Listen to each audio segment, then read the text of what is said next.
दोस्तों, times now नौ भारत की anchor Navika Kumar की डिबेट में सफाई प्रवक्ता झूठे आरोप लगाकर पीएम मोदी को तानाशाह बताकर भ्रष्टाचारियों सफेदपोश अपराधियों के पक्ष में बैटिंग कर रहा था, जिसको सुप्रीम कोर्ट के वकील ने फैक्ट बताते हुए ठीक से धोया और उसके झूठ की पोल खोल दी। दोस्तों, डिबेट बहुत ही मज़ेदार होने वाली है, तो चलते हैं मुख्य वीडियो में।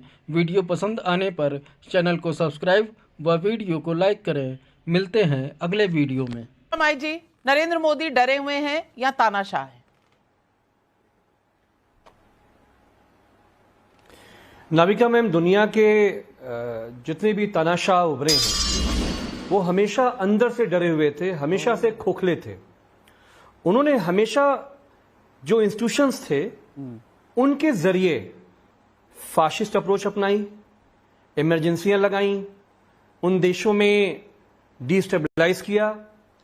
लेकिन भारत में जिस तरह से इंस्टीट्यूशन का इस्तेमाल नरेंद्र मोदी जी ने किया, हम सब लोगों को, माननीय अखिलेश यादव जी ने भी कहा कि सर्वोच्च न्यायालय पे हमें पूरा भरोसा है कि जब वहां पे जेम्स बॉन्ड वाले लोग, जब बैंड बज गई भारतीय जनता पार्टी की बॉन्ड के मामले में, हमें पूरा भरोसा है कि जैसे न्याय आज संजय सिंह जी को मिला है, केजरीवाल जी को भी, आजम खान साहब को भी न्याय सुप्रीम कोर्ट से मिलेगा।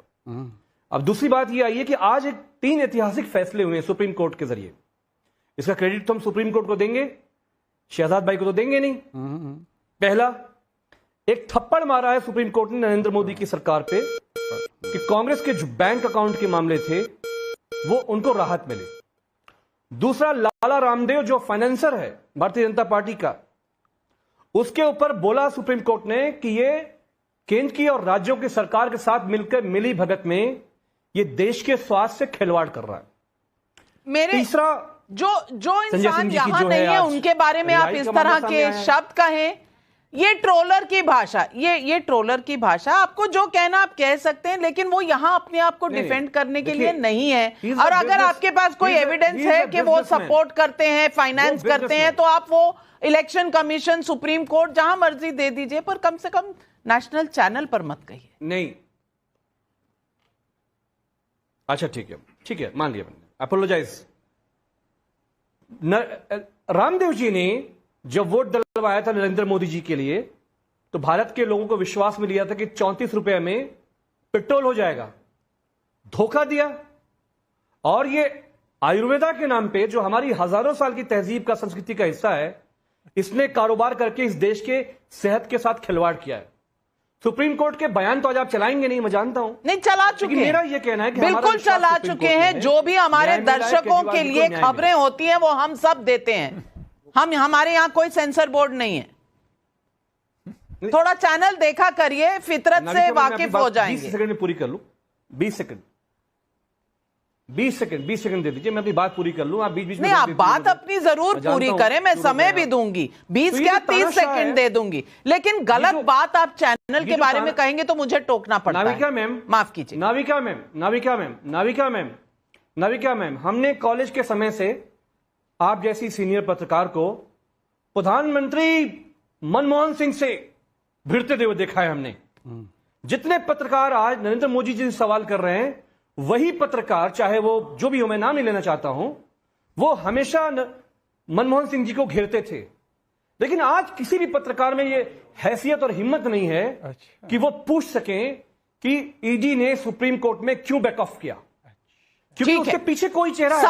सवाल बहुत सही सवाल है, बहुत सही सवाल है। मैं ईश्वरन भंडारी जी और शहजाद पूनावाला जी दोनों के पास आऊंगी। ईश्वरन भंडारी जी, तानाशाह बाहर से तो तानाशाह हैं, अंदर से डरे हुए हैं।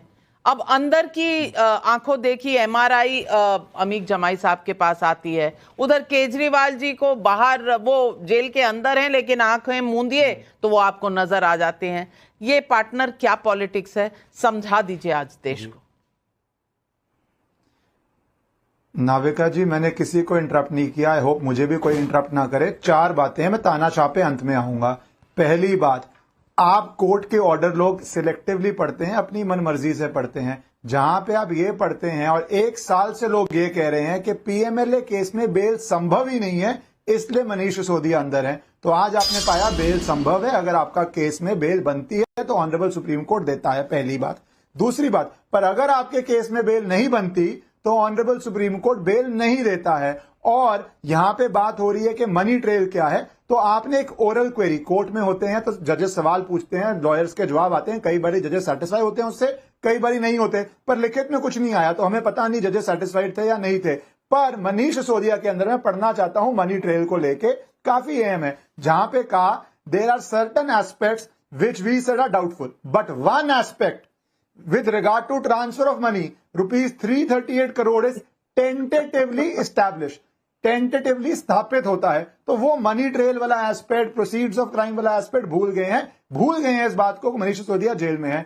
तीसरी बात जो बहुत अहम है, संजय सिंह एक राज्यसभा के एमपी हैं, उनका रोल है नहीं है, वो ट्रायल साबित करेगी, पर कैबिनेट जो फैसला ले रहा था, एक्साइज पॉलिसी एक कैबिनेट बनाती है दिल्ली सरकार की, उसके डिप्टी सीएम आज भी जेल में है, उस कैबिनेट के सीएम आज भी जेल में है, जो पॉलिसी बनाने की पोजीशन के अंदर थे। ये हमें भूलना नहीं चाहिए, बहुत बड़ी बात है। राज्यसभा एमपी पॉलिसी नहीं बनाता है। और अंतिम बात जो हम तानाशाह की रेखे कर रहे हैं, सबसे बड़ा सबूत होता है कोई तानाशाह है या नहीं, वो ये क्या आप उसको तानाशाह, चोर, चौकीदार और अलग तरह की बातें बोल सकते हैं या नहीं। इसी डिबेट पे 3 लोग बैठे हैं जो बहुत शांति से तानाशाह बोल सकते हैं प्रधानमंत्री मोदी को, और उनका कुछ नहीं बिगड़ेगा। जहां पे तानाशाही होती है, जब आप इंदिरा गांधी को इमरजेंसी में कुछ बोलते थे, या किसी भी तानाशाह देश में माओ को बोलते थे, या आप जाके जी जिनपिंग को बोलेंगे तो अगले दिन आप सुबह देखेंगे नहीं। यहां पे लाखों करोड़ों लोग कुछ भी बोल सकते हैं किसी भी नेता को। यह इस बात का सबूत है कि भारत में कोई तानाशाही नहीं है, डेमोक्रेसी है। हां, कुछ लोगों की राजनीति नहीं चल पा रही, कुछ लोगों को वोटर्स वोट नहीं कर रहे, उसका मतलब तानाशाही नहीं है, उसका मतलब है जनता को आप में विश्वास नहीं।